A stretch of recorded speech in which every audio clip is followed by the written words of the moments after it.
What if the beliefs driving every decision you've made about money, work, success, relationships, how you show up for yourself weren't even yours? Like literally, what if you inherit them at a really young age and you just never questioned it? Because I did, and it cost me 12 years of guilt for simply being who I was, who I've always intended to be. Most people are not lost. They're just living someone else's map. And the identity that you walk around with today was built by your family, culture, school, religion, social groups, long before you were even old enough to consent to it, before you were old enough to have control over it. And you want to know what the freaking scary part is? It feels like you. It feels like that's who you're meant to be.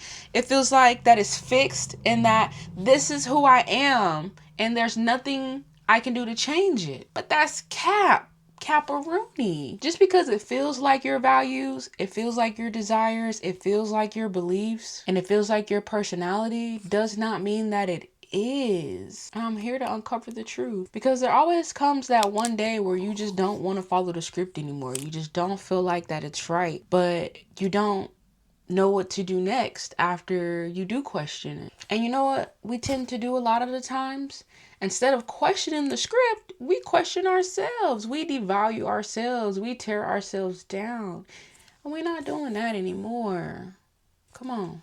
Right now, I'm going to show you how conditioned identity gets installed into you at a very young age, and how you can now spot this in your life today. And I'm going to talk to you about what it feels like to live in truth, your truth, your truth. And what's so beautiful, I can be so honest, so open, and so transparent. I'm not fully on the other side of this yet. I'm actively, and I mean actively, working on this aspect of my life. So I'm in it with you. I'm in it with you. And that's exactly why I can speak directly to you about this, because you're not alone. So as we do each and every lesson, we're going to break this into 3 points where we can kind of analyze and get extremely deep. I'm a firm believer of when you know better, you can do better. So the first thing is how conditioned identity even gets installed. This is no jab to our family, but it comes from the ones you love the most, whether they're good people, whether they're bad people, which makes it the hardest to question, because you think your family and your loved ones have your best interest. You're taught to assume that family will always have your best interest. And in a lot of given situations, they do, but sometimes unconsciously they don't. Find the job, stay there, get the 401k, all the benefits was said with love to me, okay? So much love and sternness, but it was absolutely rooted in fear, and it was passed down as the truth. And these conditions can look different for different people. It could be marry the woman, marry the man, be this kind of mother, be this kind of father, show up as this, show up as that, this is what you need to do, this is how you do things, this is the way you should think about it, this is how you respond. I mean, the list goes on and on and on and on. And sometimes conditioning does not arrive as a command. It can arrive as care. It can arrive as love. And that's why we absorb it without resistance, without questioning it. And to be so transparent, the beliefs that shape us most are the ones that we didn't even choose. These are the ones that were programmed into us. My mom, and I love you, mama, my family and society has conditioned me into thinking that I have to work hard, hustle, and earn, and stay content in a space that is not meant for me. And there's 2 outcomes of that. You either conform or you rebel. And I rebelled, and I used to feel guilty for rebelling. And it became a lens that I used to measure myself against. I went through that for 12 years. I'm now realizing that none of that is for me. That doesn't belong to my identity. Now, I can't necessarily speak on the conforming part of this, but I can absolutely speak on the rebellion part of it. So our next point is what rebellion without awareness looks like.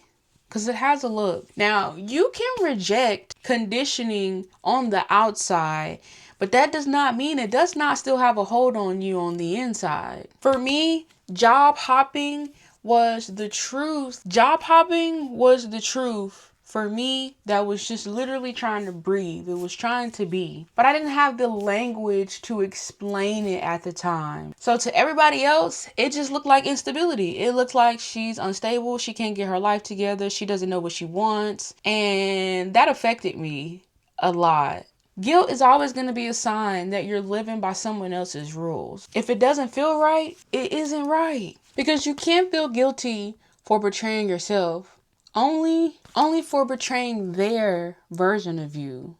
Their version of you. I felt so guilty because I was rebelling this 9-to-5 hustle culture stigma. But I was also carrying the shame of not fitting into it because this is what they said I should do. This is what they said I should be doing. And I'm trying to do it, y'all. But it's not working. It don't fit. It doesn't feel right. It doesn't feel true to who I am. And because of that, I started to believe my financial instability was a direct reflection of the inconsistency, the instability, and the job hopping.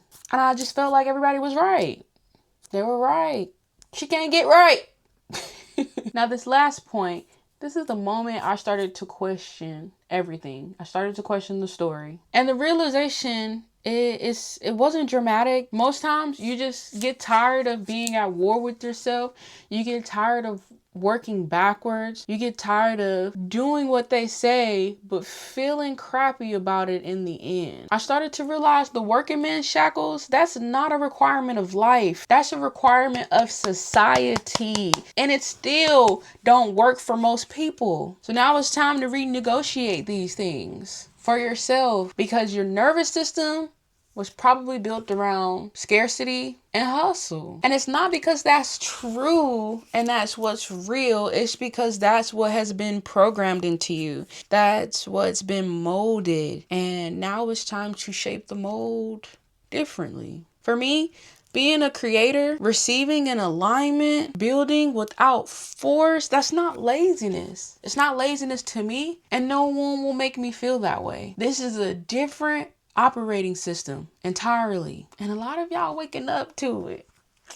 Now, in the midst of me questioning this, getting deep into this for myself and unlearning and unmolding what was programmed into me. And as I mentioned before, I am currently questioning that story for myself. I no longer believe that that is my story, and I'm creating my own story. I'm creating my own way, and I'm allowing my body, I'm allowing my higher self, I'm allowing God to show me what's truly for me and leaving what everyone else has conditioned me into believing. Now, as I channel this within, at this moment, the outer world doesn't necessarily match that yet, and that's okay. I'm not in a rush. I want things to be unveiled for me in a very beautiful way, and I don't want it to feel overwhelming. I don't want it to feel too big to grasp. I want it to be just right, enough, and for me. So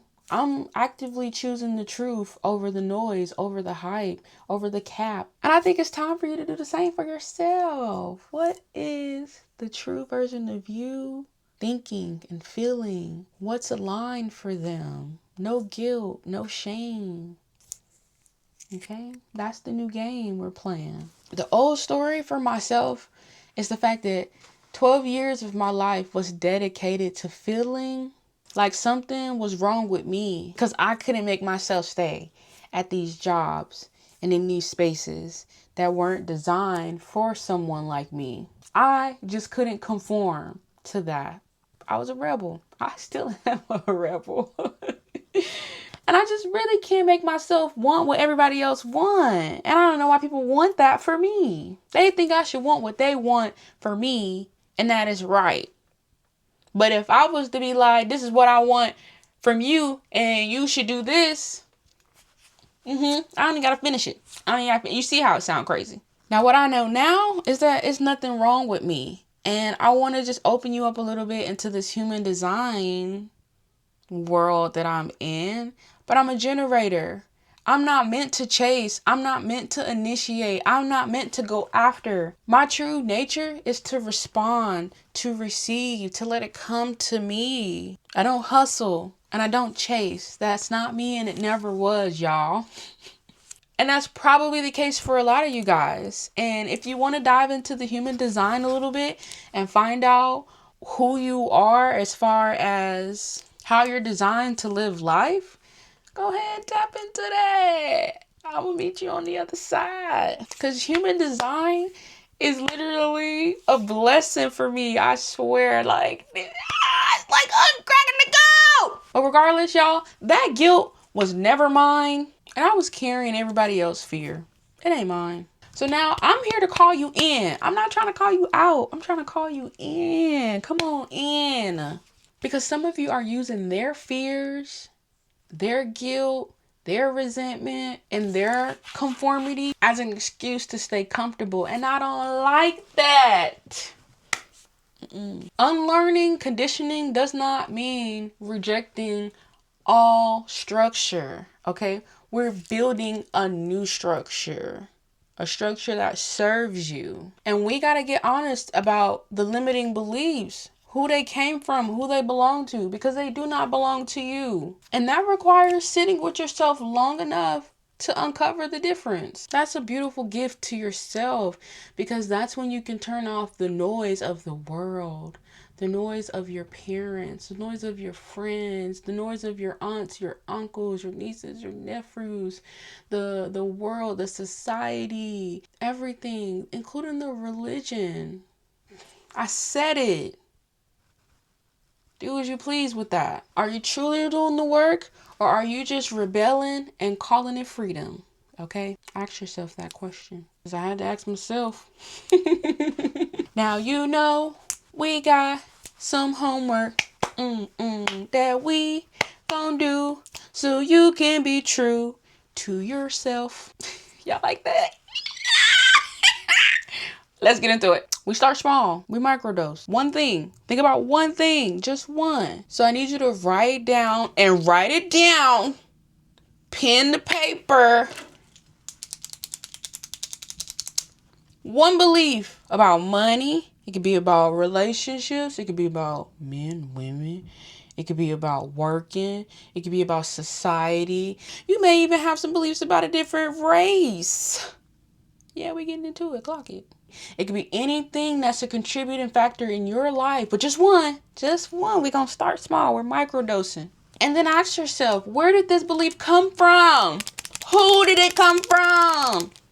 Who conditioned me to think this? Did I choose it, or was it handed to me? One belief, one question. That's the beginning of reclaiming your identity. That's the beginning of uncovering who you truly are.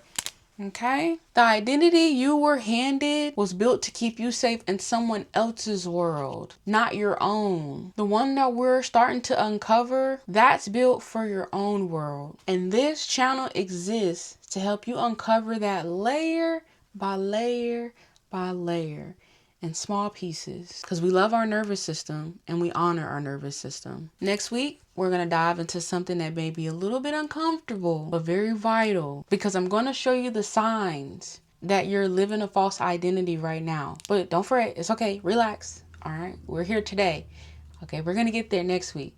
Just wait. Take some time to love on yourself, to honor yourself, to commend yourself for showing up, because you're doing that right now. And I love you for that. All right. Now, toodaloos.